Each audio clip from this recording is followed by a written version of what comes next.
So before I start, I really should make sure that I've pressed record. So here I go for take two. Hopefully this will be a better version. So, and there goes the dog again. He had his drink when I started the other one, but there he goes. Yes, we know. Settle down, please. Yes, I know. So I've started a new project, and this project is around equitable living. And that will encompass the work that I've done for years around social inclusion. Um, and it's something I'm really passionate about because we don't all have equitable opportunity in life, whether that's to housing, whether that's to a job that will actually give us more than just being able to pay the bills. Lots of areas, and you might be surprised to know that more than 7 million people in the UK live in food insecurity, and that's just from January 2025. So I wrote an article about food poverty and food insecurity as my starting point, and I had a couple of interesting responses from it, and I'll read a couple of them now to you. The only thing that's causing poverty is people buying stuff they can't afford, such as iPhones and iPads and luxury goods they can't afford. It is called living within your means. Until people start doing what you will always have poverty. There would be no need, I'm reading as it's written, there would be no need for breakfast clubs, etc. How do you think we managed in the 40s, 50s, and 60s? What we could not afford stayed where it was. There is the problem today, they have it, and someone else will pick up the tab. What we want is folks to accept the responsibility for their own spending. Well, there may be a grain of truth for a small minority of people, but this just indicates how some people just don't have any idea. And I would suspect that the person who's written this is someone who is fairly comfortable off. You know, I'm not saying they're wealthy or rich or anything like that, but surely they have never gone hungry. There's a report written by the government, it's on the House of Commons website, about food poverty and the reasons for it. And primarily the main reason for food poverty is lack of income, insufficient income. Couple that with the cost of living situation that we've had over the last few years.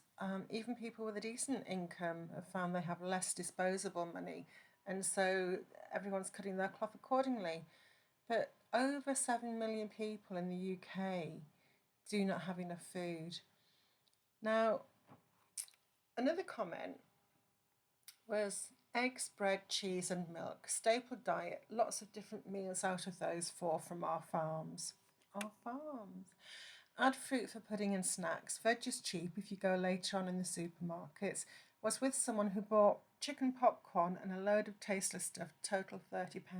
Blimey, I could feed myself for a month on that. White label tins used to be cheap. They are not anymore. Edit. If you don't know, ask an old person. Those wrinkly people, they know how to cook up a feast on the above.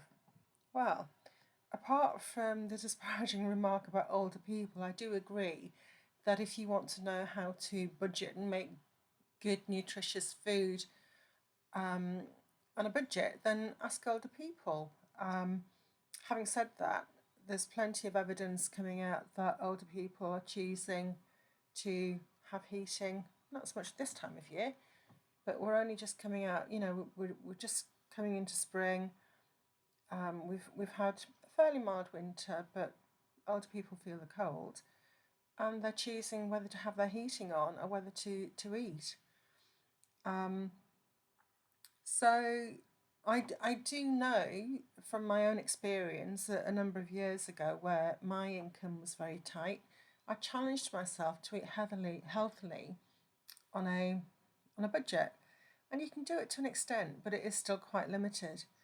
Now, to say that fruit and veg are cheap, that's just la la land. I bought a turnip a few weeks ago that cost me over £4 for a small turnip. And certainly if you buy veg that's in season, for example, carrots, you can pick them up quite cheaply. And I do remember years ago, a friend of mine had remarked that bag of carrots costs 19p. Well, a bag of carrots does not a healthy diet make. So there's a lot of people out there who actually think that the problem is that Britain is full of people who just don't know how to budget, want gadgets rather than healthy food. But that's not the case. That might be a small minority of people. So I just wanted to share this, firstly, to introduce the project that I'm working on, which I say will encompass the social isolation work that I've been doing. And I'm not quite sure what I'm going to do with it yet. I'm in the research stage, and certainly I hope to be banging the drum around some of these things, getting on my soapbox. And I hope you'll join me. And I would love to hear your ideas and your thoughts on this situation. And at a time when the government's cutting the welfare bill, and hey, no one will argue that the welfare bill is unsustainable, but you've got to really think these things through. If you want to empower people to be able to get back into the workplace, one, you have to have jobs that don't keep them on the breadline, so they have to apply for universal credit to top up. Somebody works full time and they've got to go to the government for a handout. That is very wrong. And also, people need to have stress taken out of their life. They don't they can't thrive if they're worrying where the next meal's coming from, how they're going to feed their children. So I do hope that you join me in adding your voice to this cause, and I would love to know what you think. So do please comment. If you would like to follow me, I would be. It would be great to actually share more updates with you and give me a like and perhaps share this post, because it is a real problem. And actually on Facebook, where this page is, because I thought I really don't need another website,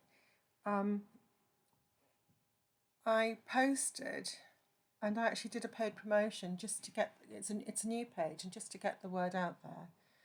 And because it's a social issue, Facebook have blocked it unless I jump through some hoops, which I will jump through some hoops. But interestingly, people are still interacting with the post, which is good. So I will leave it there for now. That's Living Equitably. You can find me on Facebook, and I'm just in the process of setting up a page on Instagram.